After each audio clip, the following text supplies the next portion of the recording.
ብንሰግድ፣ ብንመጸውት፣ ብንፋቀር፣ መልካም ብናደርግ፣ ሰው በተክሊል ቢያገባ፣ ቢመንን፣ ዋሻ ውስጥ ቢገባ፣ የፈለገ ነገር ቢያደርግ ያለ ጌታችን ያለ መድኃኒታችን ያለ ኢየሱስ ክርስቶስ ደም ማህተምነት ሰው ወደዚያች ከተማ ሊገባ አይችልም።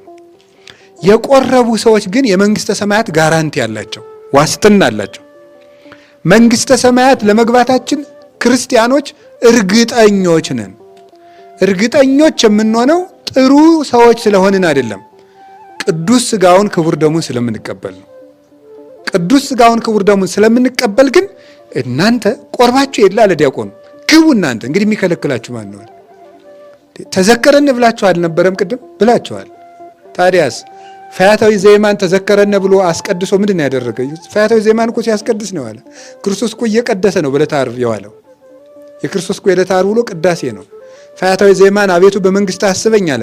የደሙን ማህተም ሰጥተው ያንን የደም ማህተም ይዞ በሄደ ጊዜ ኪሩብ መልአክ ከገነት አጥር ላይ መቆም አቃተው። አንተ ማን ነህ? አብርሃም ነህ? ይስሐቅ ነህ? ያዕቆብ ነህ? አለ። እኔ አይደለሁም፣ እጄን በሰው ደም ነክሬ የምኖር ሰው ነኝ። ታዲያ ምን ለዚህ ያበቃ ምንድን ነው? ቀጸበተኒ ምህረት፣ ይቅርታ ጠራችኝ።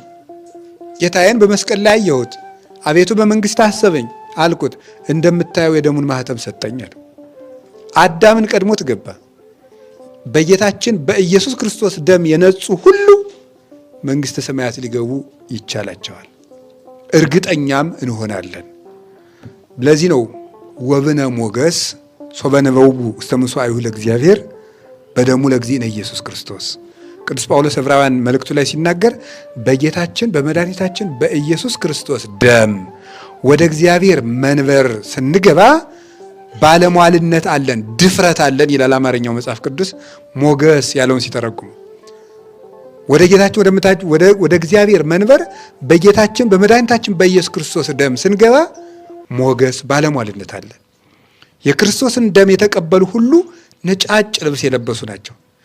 ጥቋቁር የነበሩ እንኳን ቢሆኑ፣ ጨለማ የለበሱ የነበሩ እንኳን ቢሆኑ፣ እነሱ እንኳን ቢሆኑ በክርስቶስ ደም ከታጠቡ ነጫጮች ናቸው። ለዚህ ነው ትንቢተ ኢሳይያስ ምዕራፍ 1 ቁጥር 18 ላይ ሲናገር ንዑንቱ አቀሲ በእግዚአብሔር እመኒ ኮነ ኃጢአትክሙ ከመለይ አጽአደወ ከመበረድ፣ ኃጢአታችሁ እንዳለላ እንኳን ቀይ ቢሆን እንደ በረዶ ነጭ አድርገዋለሁ ይላል። እንደ በረዶ እንዳለላ ቀይ ቢሆን ብለው ፍጹም የሆነ በኃጢአት መታለል ወይም ብለዲ መሆን ማለት ነው። ደማስቆ ማለት ብለዲ ማለት ነው ይላሉ። በደም የተነከረ መሬት ማለት ነው። ቅዱስ ጳውሎስን ከደማስቆ ከተማ የጠራው ለዚያ ነው። በደም የተመላህ ነህ ሲለው ነው። ልክ እንደዚያ ደምን የተመላውን መሬት ሰው ልብስ እንደሚያስጸይፈው ልክ እንዲያ እንኳን ብትሆኑ በኢየሱስ ክርስቶስ ደም ግን ነጫጮች። አይገርማችሁም? ሲሰርቅ የነበረ፣ ሲያመነዝር የነበረ፣ ሲገል የነበረ፣ ሲቀማ የነበረ በኃጢአቱ ሰውነቱ ቀይ የሆነ ሰው በኢየሱስ ክርስቶስ ደም ግን ወደ መንግስተ ሰማያት ሲገባ ነጭ ነው። ልክ ሁሉም እኮ ደግሞ ደስ አይላችሁ? እመቤታችን ንጽሕት ናት። ዮሐንስ መጥምቅ ንጹሕ ነው። ኤርምያስ ንጹሕ ነው። ሌሎች ቅዱሳን ንጹሐን ናቸው። እነዚያ ንጹሐን ቅዱሳን አባቶቻችን ሳይበድሉ ነጫጭ ለብሰው ታዩ። እኛሳ ደግሞ በኃጢአታችን 7 ጊዜ ከቁራ የምንጠቁር ስንሆን በኢየሱስ ክርስቶስ ደም ግን ነጫጭ እንሆናለን። ነጫጭ ሆነን ከነጫጮቹ ጋር እንቆማለን ማለት።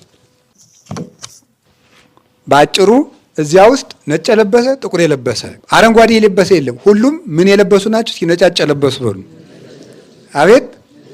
አዎ፣ ሁሉን የሚያስተካክል የማን ደም ነው? ንገሩኝ እንጂ። የክርስቶስ ደም ሁሉን ነጭ ያደርጋል። ሁሉንም ሁላችንንም መድኃኔዓለም ያንጻል። በዚያ ስለነጻን ንጹህ ስለሆን ይንገባል። ስለዚህ ምንድን ነው የሚለው? ወይሴብሕዎ መዓልተ ወሌሊተ በውስተ መቅደሱ። በኢየሱስ ክርስቶስ ደም ነጽተው ወደ ከተማይቱ ስለገቡ በሌሊትና በመዓልት ያመሰግኑታል ነው። ለምን? አሁን ሸለቆው ቀረ። አይገርማችሁም? መዓልተ ወሌሊት። አሁን ዛሬ ማህሌት ቢኖር፣ ሰኞም ማህሌት ቢሆን፣ ማክሰኞም ማህሌት ቢሆን፣ ረቡዕም ማህሌት ቢሆን፣ ሐሙስም ማህሌት ቢሆን መቆም ይቻላል? አይቻልም? አይቻልም። ድካም አለ ማለት።